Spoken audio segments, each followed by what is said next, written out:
La lune flottait haut dans le ciel, immense et brillante, tel un œil divin surveillant la terre.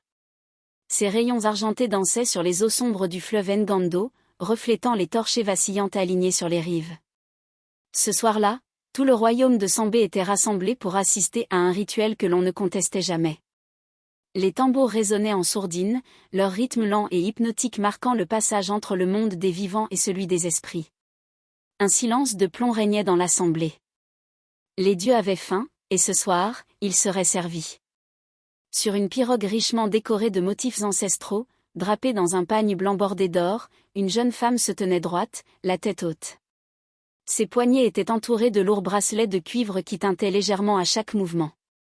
Son visage était peint d'ocre et de symboles sacrés.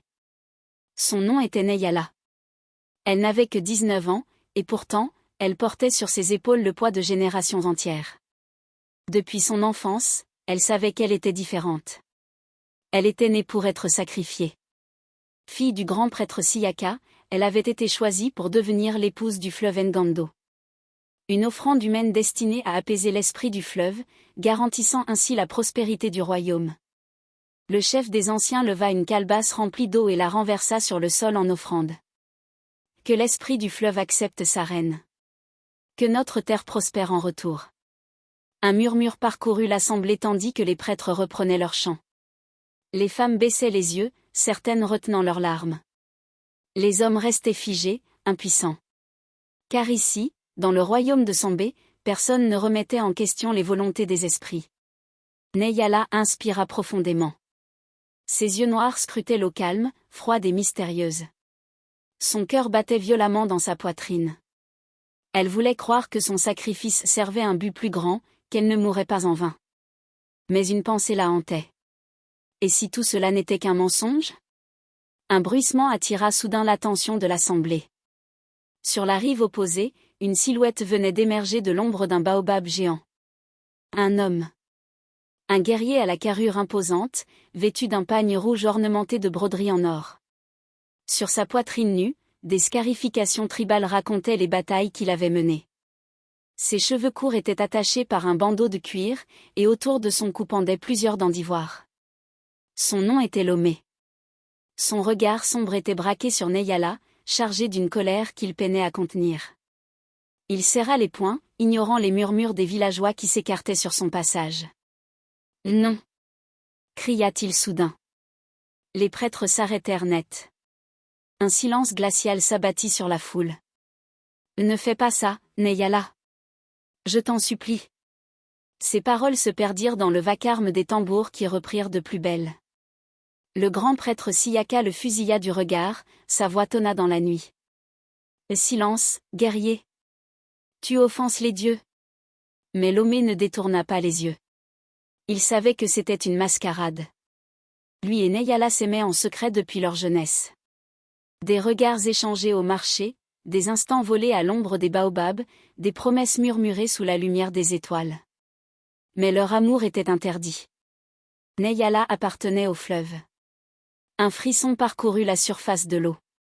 Un vent violent s'éleva soudainement, soufflant les torchers et plongeant la scène dans une semi-obscurité. Le fleuve s'agita. Puis Neyala disparut. Aucune vague. Aucun bruit. Elle n'était plus là. Un cri d'effroi retentit dans l'assemblée. Les prêtres tombèrent à genoux, murmurant des prières. Les femmes éclatèrent en sanglots. Mais Lomé, lui, restait figé, les poings tremblants. Car il savait une chose que personne d'autre ne savait. Neyala n'était pas morte. Elle avait été enlevée. Le royaume de Sambé s'étendait sur des plaines infinies, bordées de forêts épaisses et traversées par le fleuve Ngando, source de vie et de mort.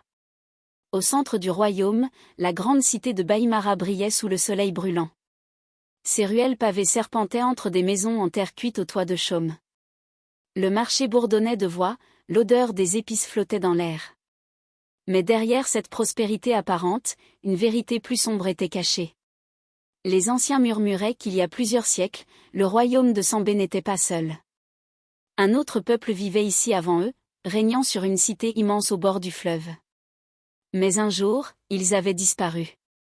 Leur ville s'était effondrée, engloutie sous les eaux. Certains disaient que c'était un châtiment des dieux. D'autres parlaient d'un roi maudit, un esprit piégé sous le fleuve. Et si Neyala avait été emmené là-bas? Lomé avait été élevé pour devenir un chef de guerre.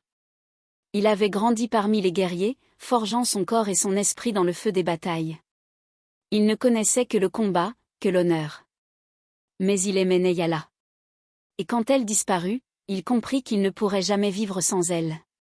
Ce soir-là, après la cérémonie, il s'approcha du grand prêtre Siyaka. « Vous savez qu'elle n'est pas morte. » Le prêtre détourna le regard. « Retourne à ta place, guerrier. Ce qui doit être fait est fait. » Mais Lomé posa une main sur la dague qu'il portait à la taille. « Dites-moi où elle est. » Siyaka se tourna vers lui, le visage impassible, mais dans ses yeux, une lueur de peur brilla un instant. Lomé comprit alors. Le prêtre savait quelque chose. Et il allait découvrir quoi. Et Neyala était destinée à être son épouse. La nuit pesait lourd sur le village de Sambé. Les torchées vacillantes dessinaient des ombres inquiétantes sur les murs d'argile des cases. Les tambours avaient cessé de battre depuis longtemps, et pourtant, le silence était plus assourdissant encore. Lomé se tenait face au grand prêtre Siyaka, les poings serrés, le souffle court. Tout en lui réclamait des réponses. Vous savez qu'elle n'est pas morte. Siyaka, assis sur un siège sculpté en bois d'ébène, observait Lomé d'un regard froid. Son visage ne laissait rien transparaître, mais ses doigts crispés sur l'accoudoir trahissaient une tension qu'il peinait à dissimuler. Retourne chez toi, guerrier. Cette histoire ne te concerne plus. Lomé fit un pas en avant. Vous l'avez livré à quelque chose, mais ce n'était pas au fleuve. Siyaka ne répondit pas immédiatement. Il détourna le regard, fixa les flammes qui dansaient dans un brasero au centre de la pièce. Puis, dans un murmure rauque, il prononça des mots que Lomé ne s'attendait pas à entendre. Tu es plus près de la vérité que tu ne le crois. Le sang de Lomé ne fit qu'un tour. Dites-moi où elle est. Siyaka inspira profondément, puis, lentement, il se leva. Ses yeux sombres se plantèrent dans ceux de Lomé. Si tu veux comprendre, tu dois voir de tes propres yeux. Le prêtre attrapa un bâton orné de cauris et s'enfonça dans la nuit. Sans hésiter, Lomé le suivit. Siyaka le conduisit hors du village, à travers les sentiers poussiéreux qui longeaient le fleuve Ngando. L'air était lourd, chargé d'une tension presque surnaturelle. Après plusieurs minutes de marche, ils arrivèrent devant une structure ancienne, à moitié ensevelie sous la végétation. Un temple oublié, caché aux yeux du peuple. Siyaka leva sa torche et entra dans l'obscurité. Lomé le suivit à l'intérieur et découvrit des murs ornés de fresques représentant des scènes anciennes, des femmes enchaînées marchant vers le fleuve, des esprits sortant des eaux, des guerriers tombant à genoux devant une ombre immense. Lomé frissonna. Qu'est-ce que c'est? Siyaka s'arrêta devant une large dalle de pierre, gravée de symboles ancestraux.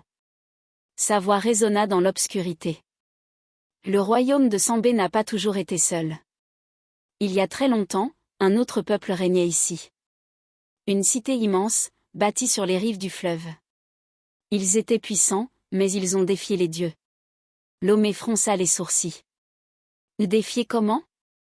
Siyaka posa une main sur la pierre froide. Ils ont voulu dominer l'esprit du fleuve. Un silence pesant s'installa. Lomé sentait les battements de son cœur résonner jusque dans ses tempes. Qu'est-il arrivé à ce peuple? Siyaka tourna lentement la tête vers lui, une ombre inquiétante dans le regard. Ils ont été engloutis.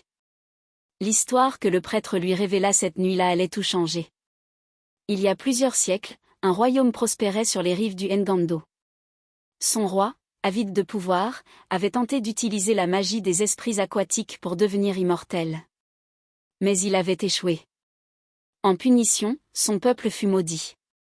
Leur cité fut submergée par les eaux du fleuve, et leurs âmes piégées dans un monde entre la vie et la mort. Mais le roi n'avait pas disparu. Il attendait. Et chaque siècle, il réclamait une épouse, une femme vivante pour lui tenir compagnie dans son royaume perdu sous les eaux. Neyala avait été donnée à lui. Lomé sentit sa poitrine se serrer. Alors elle est vivante, quelque part sous le fleuve? Siyaka hocha lentement la tête. Mais pas pour longtemps. Lomé se redressa. Dites-moi comment la retrouver. Siyaka le fixa longuement, comme pour jauger sa détermination. Puis il soupira. Il n'y a qu'une seule façon de pénétrer dans ce royaume. Il se tourna vers une jarre d'argile posée près de la dalle de pierre. Il l'ouvrit et en sortit une petite fiole remplie d'un liquide noirâtre. Bois ceci, et l'eau te laissera passer. Mais sache une chose. Il marqua une pause, et son regard se fit grave. Aucun homme n'en est jamais revenu. Lomé attrapa la fiole sans hésiter. Alors je serai le premier. Siyaka l'observa en silence. Puis, lentement, il hocha la tête. Que les dieux te protègent. Le lendemain, alors que le soleil se levait à peine, Lomé se tint sur la rive du fleuve. Le courant était calme, comme s'il attendait. Sans hésiter, il déboucha la fiole et avala le liquide. Un goût amer envahit sa bouche, et presque aussitôt, une sensation étrange le traversa. Comme si l'eau l'appelait. Il fit un pas en avant, puis un autre. Le fleuve engloutit son corps sans bruit. Et Lomé disparut. Lorsque Lomé plongea dans le fleuve Ngando, il s'attendit à ressentir la morsure glaciale de l'eau, à être emporté par le courant. Mais à sa grande surprise, il ne se noya pas. L'eau l'accueillit comme une mère accueillant son enfant. Il ouvrit les yeux et découvrit un monde qu'aucun homme n'avait jamais vu. Tout autour de lui, une lumière surnaturelle baignait les profondeurs. Des algues ondulaient comme des bras vivants, et de grands poissons aux écailles argentées nageaient dans le silence. Mais le plus incroyable, c'était la cité qui se dressait devant lui. Une ville entière, piégée sous l'eau. Les vestiges d'un royaume oublié, avec des temples couverts de corail, des rues pavées et des statues effacées par le temps. L'eau, bien que limpide, semblait vibrer d'une force invisible. Lomé posa le pied sur le sol immergé, contre toute attente, il pouvait respirer. Il avança lentement, les sens en alerte.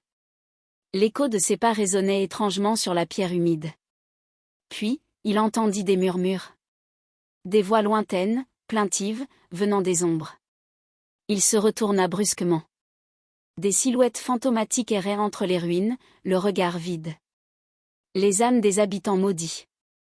Les âmes perdues et les gardiens du roi. Lomé s'avança prudemment, sa main crispée sur le manche de son couteau de guerre. Ces âmes semblaient flotter sans but, certaines chuchotant des mots dans une langue ancienne. Puis, soudain, un souffle glacial effleura sa nuque. Il fit volte-face. Une forme sombre et immense s'élevait devant lui. Un être humanoïde, fait d'ombre liquide, le visage caché sous un masque sculpté à l'effigie d'un crocodile. Le gardien du roi. L'étranger. Pourquoi es-tu ici? Sa voix résonna comme un grondement de tonnerre sous l'eau. Lomé se redressa, les poings serrés. Je suis venu chercher Neyala. Le gardien inclina lentement la tête. Elle appartient au roi perdu. Personne ne peut la reprendre.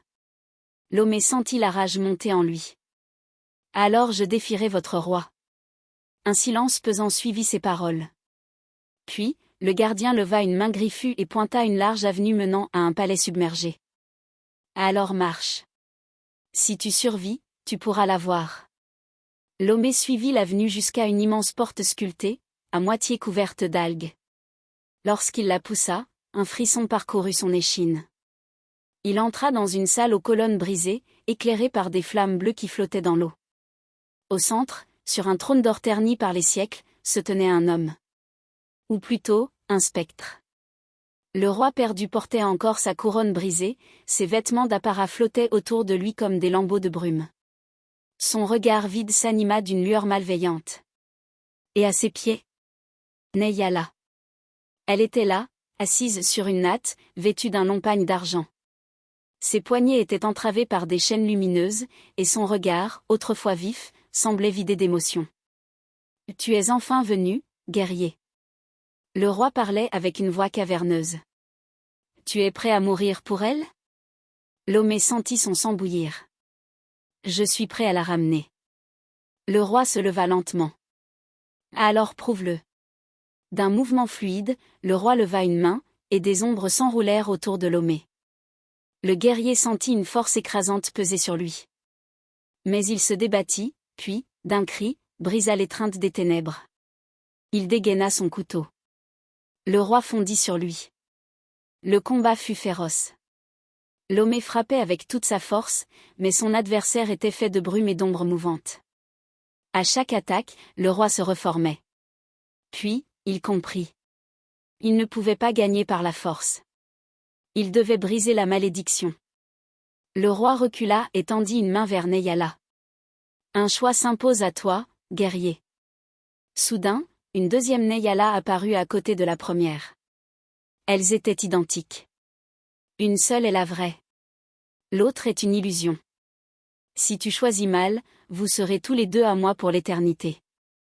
Lomé sentit son souffle se couper. Les deux Neyala le fixaient avec la même intensité. Comment choisir? Son cœur tambourinait. Il ferma les yeux.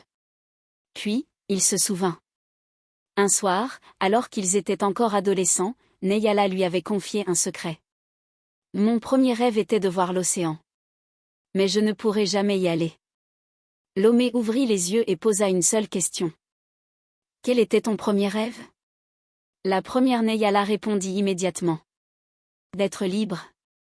La deuxième marqua un silence, puis murmura. Voir l'océan. Lomé dégaina son couteau et trancha la gorge de la première Neyala. L'illusion disparut dans un hurlement. Le roi poussa un cri de rage. Les chaînes de Neyala se brisèrent. Lomé attrapa sa main. On rentre chez nous. L'eau se mit à trembler. Le royaume englouti s'effondrait. Lomé et Neyala coururent à travers le palais en ruine, tandis que le sol s'effondrait sous leurs pieds. Les âmes perdues hurlaient autour d'eux, libérés après des siècles d'emprisonnement. Derrière eux, le roi perdu se désagrégeait lentement. Vous ne pouvez pas fuir? Le fleuve vous réclamera. Mais Lomé et Neyala atteignirent la sortie. L'eau devint lumière. Puis, tout disparut. L'eau s'ouvrit dans un fracas assourdissant. Un tourbillon de lumière et de bulles engloutit Neyala et Lomé alors qu'ils étaient projetés vers la surface du fleuve Ngando. L'air frais frappa leur visage comme une gifle, les arrachant au monde spectral. Lomé fut le premier à émerger. Il haleta, son souffle court, cherchant à comprendre s'ils étaient vraiment revenus. Neyala suivit, ses yeux noirs écarquillés, luisant sous la lune. Ils avaient survécu. Autour d'eux, le fleuve était calme, comme si rien ne s'était passé. Mais en eux, tout avait changé. Neyala, qui avait accepté son sort comme inévitable, venait de briser une malédiction millénaire. Et Lomé, qui avait défié les dieux eux-mêmes, tenait enfin celle qu'il aimait dans ses bras. Lentement, ils nagèrent vers la rive. Mais lorsqu'ils atteignirent la berge, une vision glaçante les attendait. Le village entier s'était rassemblé. Des centaines d'yeux fixaient leur retour. Un silence de mort régnait. Une mariée du fleuve ne revenait jamais. Les anciens, les guerriers, les femmes, les enfants, tous se demandaient si ce qu'ils voyaient était réel ou si Neyala était un esprit venu les maudire. Puis, un cri s'éleva dans la foule. Elle est revenue d'entre les morts. Un tumulte éclata. Certains s'agenouillèrent en pleurant, croyant assister à un miracle. D'autres reculèrent de peur, murmurant des prières pour se protéger d'un possible mauvais présage. Mais une silhouette s'avança lentement. Le grand prêtre Siyaka. Son regard était sombre, sa mâchoire serrée. Jamais dans l'histoire du royaume une épouse du fleuve n'avait survécu. Neyala. Sa voix trembla légèrement, mais il se reprit. Ce que tu viens de faire est une insulte aux dieux. Tu as défié l'ordre du monde. Lomé posa instinctivement une main sur la taille de Neyala, prêt à la défendre. Mais c'est elle qui avança d'un pas, le regard fixe. Non, père. Sa voix était calme, mais tranchante comme une lame. Ce rituel était un mensonge. Les murmures redoublèrent dans l'assemblée. Les dieux n'ont jamais pris les filles offertes au fleuve. Elles étaient emmenées ailleurs, piégées dans un monde que personne ne connaît. Elles ne nous ont jamais protégés. Elle serra les poings. Elles ont simplement été oubliées. Siyaka ferma les yeux un instant, comme s'il luttait contre une vérité qu'il refusait d'accepter. Tu es trop jeune pour comprendre. Ce sacrifice a toujours maintenu l'équilibre du royaume. Sans lui, nous serons punis. Lomé intervint alors, sa voix aussi tranchante qu'une lance. C'est un équilibre fondé sur la peur. Regarde ton peuple. Il ne prie pas par respect. Il prie par terreur. Le silence tomba. Le doute commençait à s'installer. Un vieil homme, l'un des anciens du conseil, s'avança lentement. Ses traits étaient marqués par les ans, et sa voix rauque vibra dans l'air nocturne. Si tout ceci est un mensonge, alors pourquoi n'avons-nous jamais été frappés par la malédiction? Pourquoi le fleuve nous a-t-il épargnés? Neyala inspira profondément avant de répondre. Parce qu'il n'y a jamais eu de malédiction. Elle balaya la foule du regard. Tout ce temps, nous avons cru que nous devions donner nos filles en offrande. Mais la vraie malédiction, c'était notre ignorance. Là, quelque chose changea. Une fissure dans les certitudes du peuple. Les villageois s'échangèrent des regards hésitants. Certains hochaient la tête, d'autres restaient pétrifiés, mais une chose était sûre, Neyala avait semé un doute que plus rien ne pourrait effacer. Le silence fut brisé par la voix d'une femme âgée. Et si elle disait vrai? Les têtes se tournèrent vers elle. C'était une grand-mère du village, une femme qui avait vu bien des lunes. Elle serra son pagne contre elle et avança d'un pas. J'ai vu partir ma sœur dans le fleuve il y a longtemps, mais les dieux ne m'ont jamais dit ce qu'il était advenu d'elle. Un autre homme prit la parole. Mon arrière-grand-mère aussi. Mais si elles avaient survécu? Un par un, des voix s'élevèrent. Les histoires d'épouses disparues revenaient en mémoire. Le doute devint une vérité impossible à ignorer. Siyaka, qui jusqu'ici s'était imposé par son autorité, sentit son pouvoir vaciller. Il recula d'un pas. L'ordre ancien s'effondrait sous ses yeux. Finalement, le chef du village, qui avait jusqu'ici observé la scène en silence, s'avança. Son regard était grave, mais non hostile. Ce rituel a défini notre royaume pendant des siècles. Mais si tout cela repose sur un mensonge, alors il est temps de changer. Il tourna son regard vers Neyala et Lomé. Nous n'offrirons plus jamais nos filles au fleuve. Un soupir collectif s'éleva, comme si un poids millénaire venait d'être levé des épaules du peuple. C'était terminé. Le sacrifice du fleuve était aboli. Les jours qui suivirent furent marqués par le début d'un changement profond. Le temple du fleuve fut laissé à l'abandon. Les anciens qui avaient défendu la tradition acceptèrent peu à peu la vérité. Quant à Neyala et Lomé, ils devinrent des symboles vivants de cette transformation. Neyala, autrefois promise aux eaux, devint une figure de sagesse. Elle ouvrit une école, où elle enseigna aux jeunes filles du village leurs véritables valeurs, leur droit de choisir leur destin. Lomé, quant à lui, continua de servir comme guerrier, mais désormais, il protégeait les vivants, et non des traditions mortes. Un soir, alors que la saison des pluies débutait, Neyala et Lomé s'assirent ensemble sous un grand baobab, observant le fleuve sous la lumière de la lune. Elle posa une main sur la sienne et murmura. « Tu m'as sauvée. » Lomé sourit doucement. « Non. Tu t'es sauvée toute seule. » Le fleuve Ngando continuait de couler, paisible. Mais cette fois, il ne réclamait plus rien. Et dans le vent qui soufflait sur les rives du Sambé, une seule vérité résonnait désormais. Les dieux ne prennent que ceux qui leur abandonnent leur liberté. Ainsi se termine l'histoire de Neyala et Lomé, un récit d'amour, de courage et de vérité face aux traditions imposées. Mais dites-moi, et vous, qu'auriez-vous fait à la place de Neyala? Auriez-vous accepté votre sort ou tenté de fuir comme elle? Et que pensez-vous de ce rituel millénaire? Était-ce vraiment une offrande nécessaire ou juste une manipulation des anciens? Répondez-moi en commentaire, je veux connaître votre avis.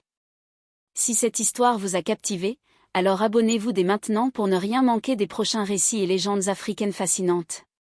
Activez la cloche pour être les premiers à découvrir nos nouvelles histoires. Et si vous avez aimé cette vidéo, lâchez un énorme pouce bleu pour soutenir la chaîne et partagez cette histoire avec vos amis. À très bientôt pour une nouvelle légende. Et souvenez-vous, les plus grands mystères dorment parfois sous la surface des eaux.